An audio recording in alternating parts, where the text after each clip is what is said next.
May I do thy will always. Amen. Amen. Okay, over to myself. Take it away, Brother Dan. Right, guys, due to peer pressure, I've thankfully, from the Keystone Group have been given a lot of help over the last, must be going on over a year now. And I've had the pleasure and humility of being able to share my experience, strength, and hope with you today. I don't intend it being a very sort of full hour's worth. I would be very interested in people's quick Q&As at the end. But I was, as in most cases, a person who likes to be not necessarily in control. Not that I'm alcoholic or anything. I wanted to sort of have loads of notes and information and references to the big book, because the big book and the program is the only thing that's actually worked for me and has made me the better person. But in the correct form of things, after messaging Kemble, it came to me that I just leave it and let my God explain for me and let it sort of just come out naturally. I remember very early on, I was asked to do a step 5 share for a local face-to-face meeting. And I walked in as if I just come from the library. I had so many books and references with me, but I was that nervous. I ended up not using them. And that's the way it sort of put me. I was still obviously early on at that point. There's a beginning, obviously. I will mention the concept of the child in me as a young age. I was very self-centered. Looking back, a lot of the stuff that I realize now is only by following the program and reading the book. I realized that the things that I did, the way that I was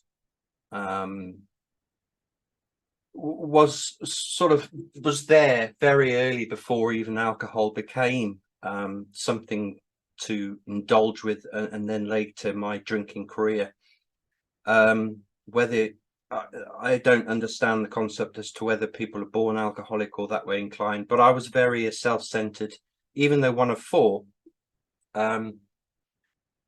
Headstrong, self-sufficient thinking I was, self-driven, but also fearful, inward thinking, going sort of back to sort of where you'd grow up. What was secondary school, from sort of like your time sort of age 11ish, from I really struggled with having to be told what to do and structure. I knew it better my way. I was very angry, upset, even to the point my dad used to take me to the bus. You have to laugh because obviously it'd bring tears to your eyes. He would walk me to the bus and make sure I got on the bus. But just as the bus was pulling out, I used to open the sides little slot vents and throw my books out, because I didn't want to go to school. This caused a lot of problems for my parents, to the point that they thought that I was going to be taken, away by the authorities. But luckily, they persuaded everyone that as long as I carried on with my schooling at home, so basically self-taught and followed the curriculum, they would be happy. And then once every couple of months, they'd come around and check that I was doing the work. This enabled my self-guidance and self-centeredness to explode, because I learned very early on that I could do my entire school curriculum for that day before lunchtime if I just got my head down and sat there and got the work done. The rest of the day was free play. I could either work, go out, take the motorbike out, anything like that. I was earning money. I was in that head of I can be a millionaire by 21. I was so kind of like in the zone with myself. Nothing could really evade what I wanted to do except myself. This kind of went on into my teens. I decided to go to college. I decided to do very well in college, which I did. I got 2 distinctions in different college courses. I later on went to university and got a first degree honours, all through via my fueling of myself and of my own belief in what I thought. Now, the big danger of what I didn't realize until joining AA was the wreckage that I caused in between those periods of time, and how progressively that was getting worse. So as an early age-ish, around the 12 years age, I was introduced to, I don't know where you have it abroad, where it's lagers mixed with lemonade to water it down. It's called shandy. I thoroughly liked the concept, but not too much the taste. And I would drink. I'd find that I'd put my glass next to the grown-ups' glasses and pretend and actually end up picking up their glasses of the neat beer, which obviously went down very well. But being quite nervous because of I wasn't very sociable with other people unless I had a drink, because I was obviously very sort of a lot, like I say, as a child, a lot of the things I did was on my own. I used to find that actually I got on due to the fact, again, of being around adults more often, that in my teens I was going more with my older siblings' friends, because they were out actually going to bars and pubs, playing pool, having fun and drinking alcohol. And they used to have fun with me in their own way, egging me on to try different drinks or putting cigars in my way and trying to see if they could turn me yellow. But I hadn't seen, even again through, it's only by the eyes of being in this the fellowship, that my abnormal drinking sort of progressed to the point where, jumping forward to sort of like late teens, I'd obviously progressively gotten worse in a way in terms of my attitude and general thinking. My ego was the size of a house, in terms of I could do anything. I hadn't realized that during the week when I wasn't drinking, I was a very depressed, anxious boy. And like many others around me and my friends that I had at the time, everything was all about the weekend. There used to be the big workup, have a few beers before going out, making yourself prim and proper, going out for the evening, the local clubs, staying out till late, throwing up, whatever. For me, that was enough for them. A night a week, then they would settle down with their girlfriends or boyfriends, whoever they are. But for me, that was never enough. I would want to carry on. I would want to party on. So sort of into my late teens, early 20s, I was Friday, Saturday, Sunday night, trying to work through the week. Didn't have anything understanding why I still felt depressed. I was on tablets and God knows what during the week. I didn't see the relation at that time to the fact that it was the alcohol that was the problem. And a lot of my friends did with themselves. They knew that if they had too much, they couldn't enjoy, they weren't able to cope with the rest of the week or whatever. So they stopped. I didn't see the connection. My self-centeredness thinking and my moral compasses went off the scale the back end of the 20s. My nights out was and I had to put it in my step forward and discuss it, but I can't actually do anything about this because I don't know the girls' names, or where to start. But my prime objective was to get slaughtered on a Friday, Saturday night. Halfway through the night, my prime objective was to find someone that I could end up wooing, getting pissed with, and then staying with him that night for sex, a room for the night, a bed.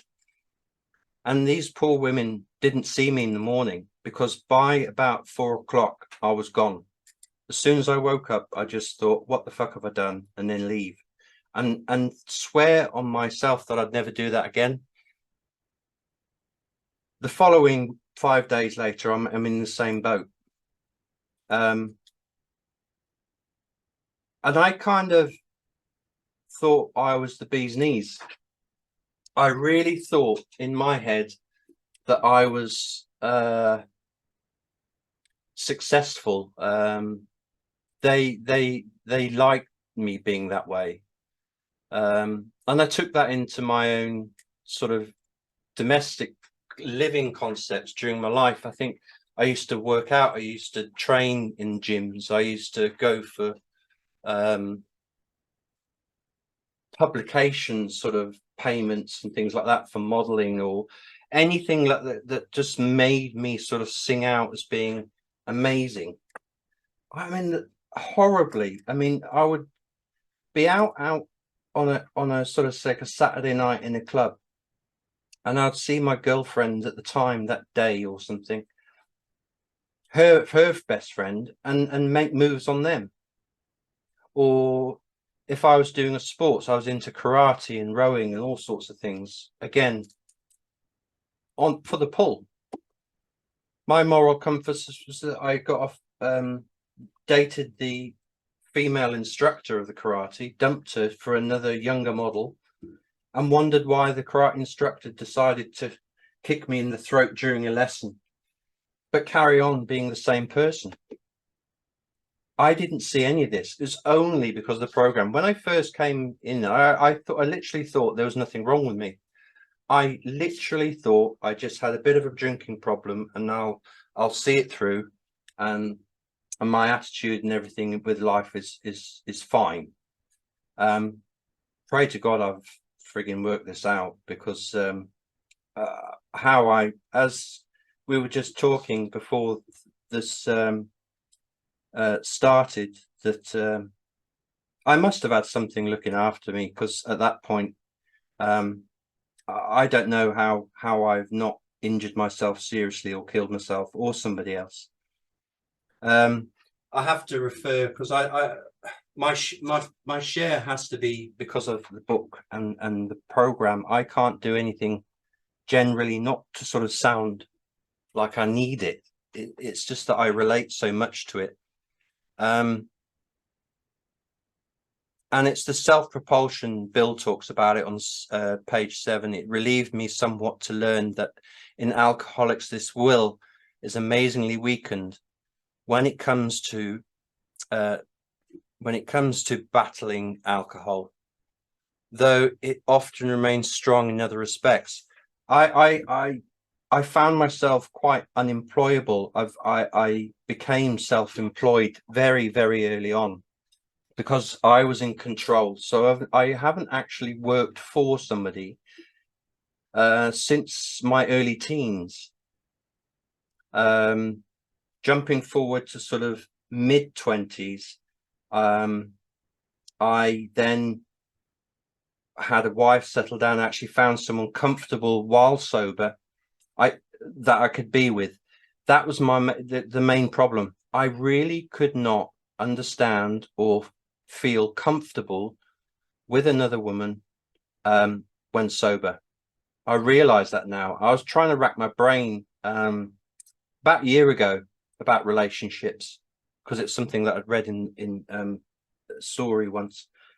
I couldn't actually remember any successful relationship or friend that wasn't alcohol related, and that really was a real sort of kicker for me. It kind of emphasized how early on I thought I had a problem, you know, a couple of years towards the end. But this for me has been going on for 20 odd years and I didn't even know.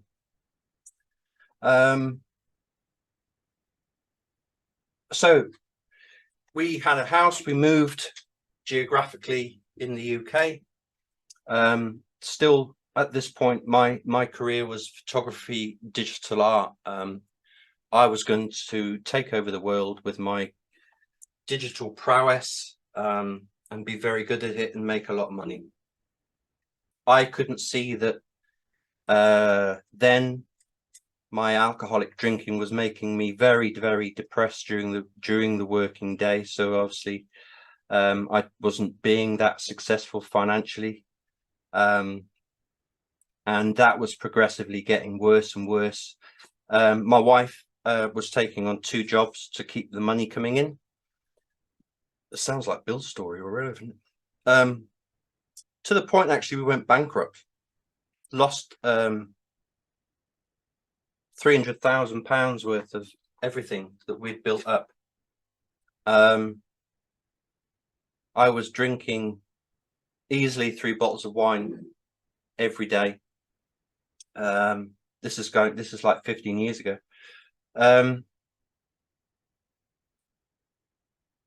And even then we spent quite a few evenings filling out forms and stuff for the courts at that point, usually over a few glasses of wine. Never at that point did I in any shape or form come to the conclusion that it was my way of thinking generally. It was all against me. Everything that happened was because of somebody else and their way that they've treated us, or the way that the government have done this to us. Never could see a correlation between the antidepressants and the alcohol drinking. Never in any shape or form. We rode that out. We carried on. I got worse in my drinking. I remember it was quite funny. I think Kemble said a week or so ago about how you then start. If you live, we tried to move out to the country a bit, so we weren't so available to the powers that be. Brewing your own wine, and then really pushing the boundaries as to how long you could actually leave it in there without actually getting quite ill from it, drinking it while it's still got bits in it, because you thought that was hilariously funny and it was a good way of doing it, not because the fact that everyone else would quite easily just leave it sit there for 7 months. No. I didn't remember having a really good drink for about 10 years. I stopped stuff off, trudged on a little bit more. We met to move house again. I was very geographical in the UK within a certain area, but I was perceived that if I moved, that removed the problems or the way that I felt. The anxiety and the drinking kind of got closer and closer together. I used to, probably sort of about 8 years ago, enjoy with a wine at the end, just to it was almost like a something to speed the process up internally in my head. Good to see you, Rob. Was gin and tonic. The wine wasn't doing it for me as much as I wanted, as quick as I wanted, or it was just purely cost. A couple of bottles of wine was just not, it was, God, it'd be like drinking pop. Family members and stuff would buy me red wine from birthdays and celebrations because they thought, oh, I was a connoisseur. My old man even bought me a book on different red wines. That's how much I deceived people in my context. It was getting very secretive, my drinking at that point. But there was I don't know who, what, and how and when, but I do remember one night. I know where we were, but I can't remember why. One night, we ran out of the tonic. So I thought, oh, I'll risk it. I'll have a gin straight. I thought I actually quite like this. Can't have much of it, but didn't quite like it. half a bottle went. I found that it was the actual tonic that was making me not like it as much as I did for some reason. So slowly the weight of the wine to this gin, literally within a year, swapped from aperitif to the main drinking. And then the hiding. I was specific. I used to have this, I always liked having a cabin or a small shed in the garden as my sort of way of keeping out and being able to drink a bit earlier without people questioning things or pretending I was cracking on with work and fixing things. I would see that someone like a family member or a friend would pop over. So I'd always keep a little small, only a small tipple of some horrible red wine on the side, and then tip a little bit in the top, swill it round, and then come out with my glass of red wine, or sorry, rosé that people used to think, because obviously drinking gin is not the thing you would do apparently, but you're allowed to have a few rosés on a Saturday afternoon. Thinking that again, another thing that I thought was that was very normal, to not want people to question what you were doing. This is how things were progressing. I would even, this is one thing before I carry on with sort of more of the experience into the, I don't want this to be a full-on sort of 50 minutes of Daniel's drinking career. At this time, I was still in the commercial industry of design and art photography, and a customer had brought over some sample gins to be photographed, and instead of once we'd gone through the process and everyone was happy, they had pictures, blah blah blah, I left them deliberately on the shelf on the basis that they wouldn't ask for them. I left them there for a few months, and that was the case. They stayed there. I didn't know whether they had used some form of chemical, or they were full of water, or some bleach. All I knew was that I was going to drink them, and I did. Luckily, there was nothing in there that was that way, and it was gin. But what a frame of mind to sit there for me and want to have to do that. It was scary, but I had no power to stop. I'd gone beyond. I was actually so down about it that I gave up thinking about it. So I decided, what's the point? There's no point in me fighting. I didn't care to fight. I just wanted to drink. So I did. That carried on for another couple of years. We entered lockdown, which is perfect. I'd ceased fighting myself, and didn't care about friends, family, my young kids. I was just going to enjoy my career as an alcoholic drinking. But at this time, obviously, I didn't know about the alcoholic concept. So I would fight a lot if my wife or friends would suggest that I slow down or moderate my drinking. But there was something one night that clicked after a group message went out to the entire family stating that my kids will be taken, and I want to leave, blah blah blah, or unless you sort Dan out, I can't do with this anymore. And the fight was scarily gone. It was nothing there. I remember staring up at the clouds and the blue sky and admitted for some reason that there was something that I needed help with. The first time in my life that I admitted that I needed help. And this is the story into AA. We were still in lockdown. I rung up a number out of the blue. I was put on to somebody's who rung me back. He gave me a load of information in terms of meetings on Zoom. And then that evening I was slumped, half pissed, in front of my small tablet, joining Zoom an AA meeting.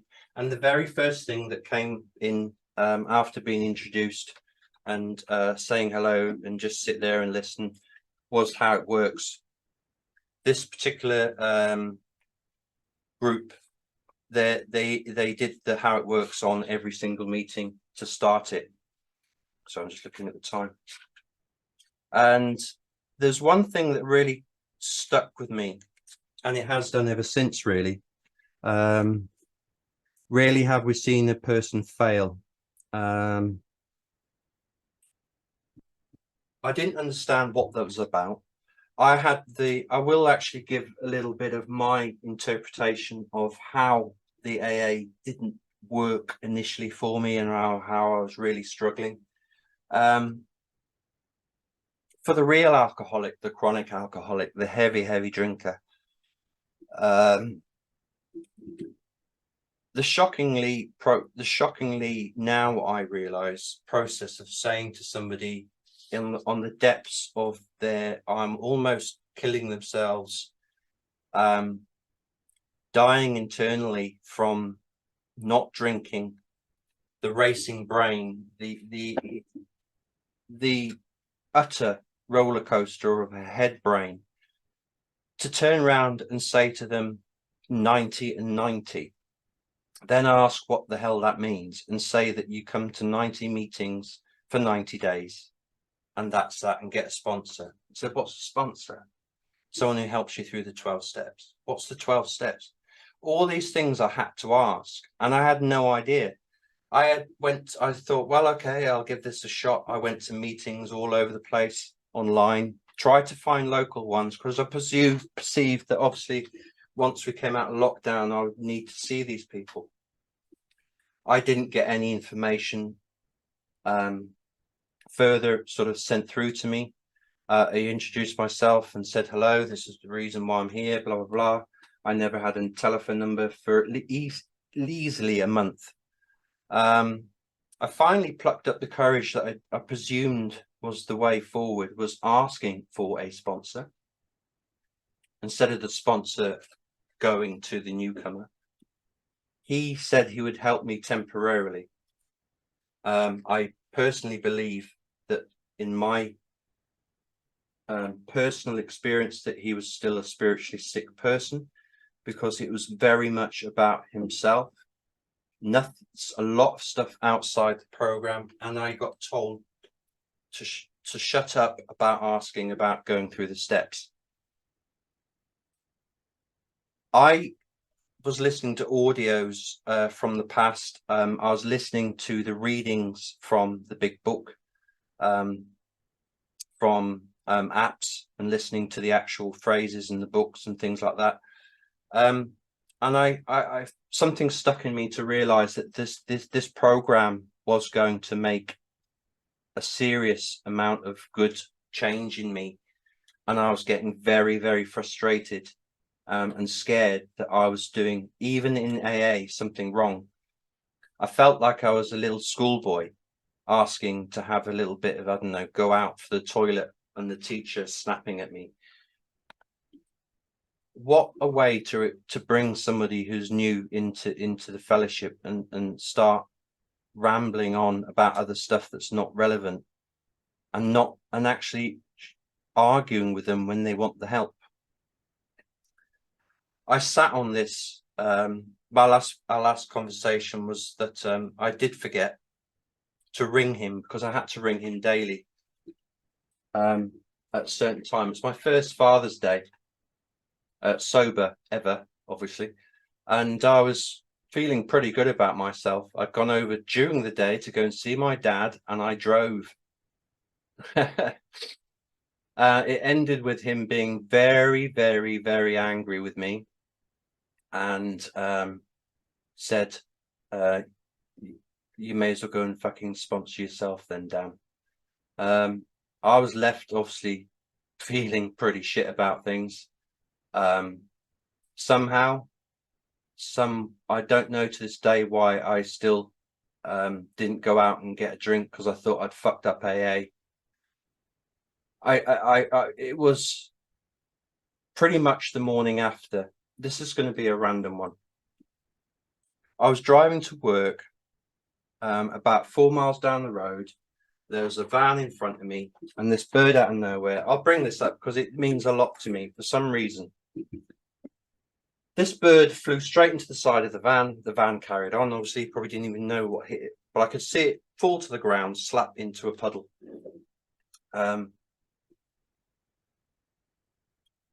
Old Dan would have thought, fuck it, carry on, or even drive through the puddle.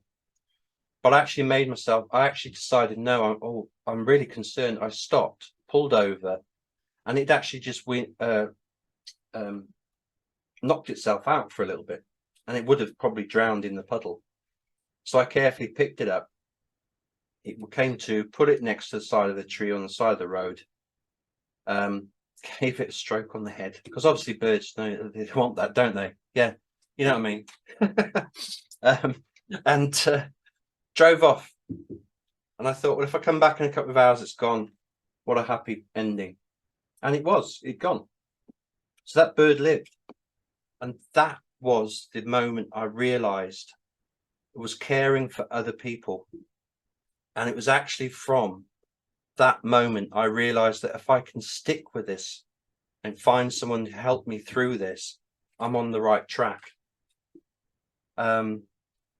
I persevered with trying different meetings, which were really helping me out, especially through this time, was the Canadian meetings that I came across. And I just managed to every other, not very often due to the timing differences, but I bumped into the Keystone groups. And I messaged a local WhatsApp group for help, because I said, I'm really struggling to know what I'm doing right and wrong. Bearing in mind there's 50, 60 people in this WhatsApp group, 2 people reached out.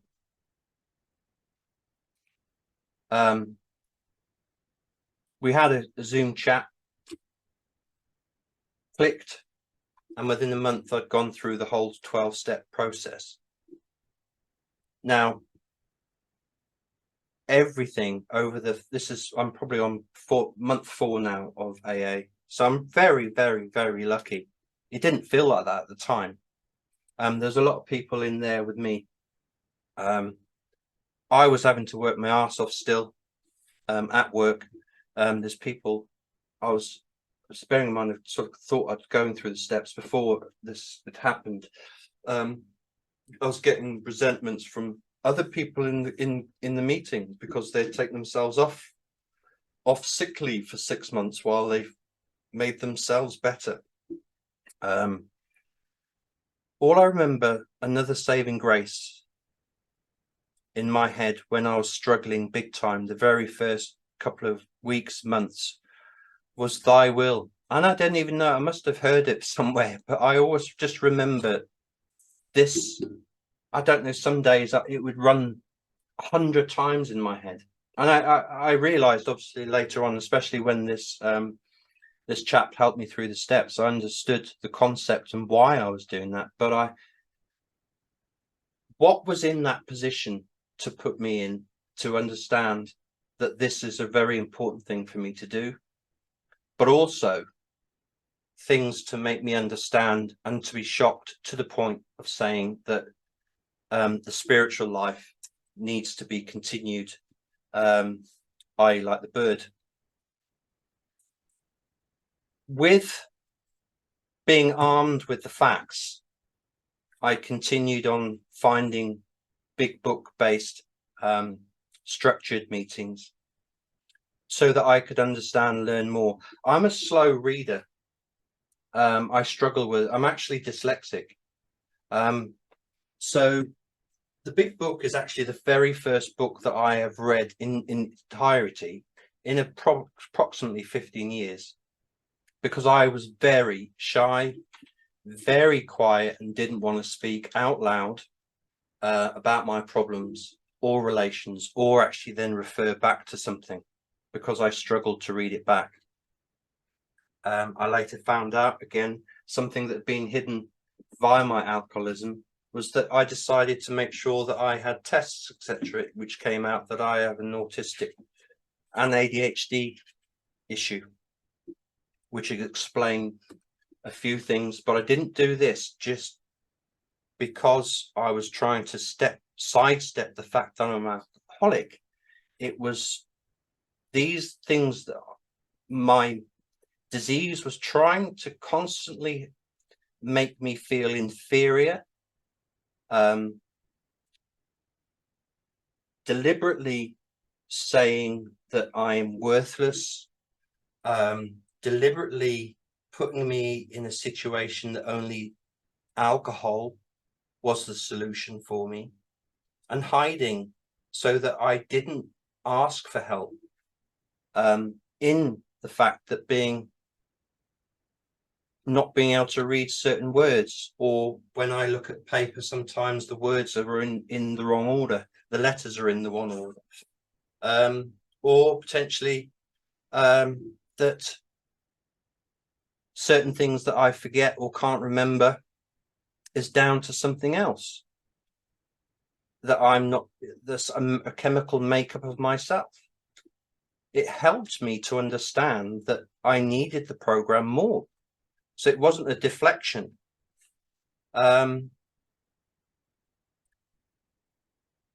It was probably about a year and a half ago now that I very first properly made connection with the Keystone Group, and that was my game changer. That was my Achilles heel removed. It enabled me to understand that, because they always and fundamentally work the meetings or the infrastructure of what they do from the basic text. That's all we need. I don't need other versions of the stories. I don't need others. The basic text from the very first page to around to working with others, get that out of the way, is there. I made it so frigging complicated, and it was in black and white and simple. It's in front of me now. Again, with the way my brain's wired, I need to read this a lot for things to sink in. And I was doing the service and helping others and sponsoring, having the courage to read in book reading meetings, whether I got it right or wrong. The ones I do on a Sunday morning now, I pause on purpose if I don't know a word or can't get it out right. And the other people that do the service understand that that's where I've stuck. They will purposely unmute and say the word for me, and I'm grateful for them for that. I say, thank you very much. That's helped me a lot, and I carry on reading. This program, before this, I would have never done that. There's no way in hell.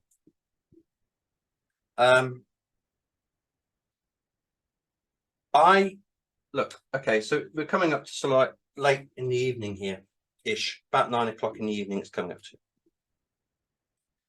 Same with when I've had phone calls today from fellows who need help, or just want to chat with a fellow alcoholic. Doing this Sunday morning one, helping out as GSR, being secretary.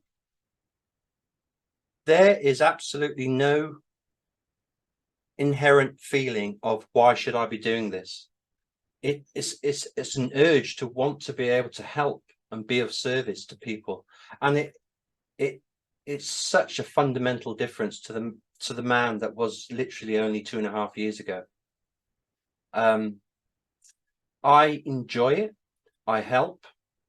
I hope that person gains something from that, and that's where the basic text, the big book, and the Keystone Group have put me in today.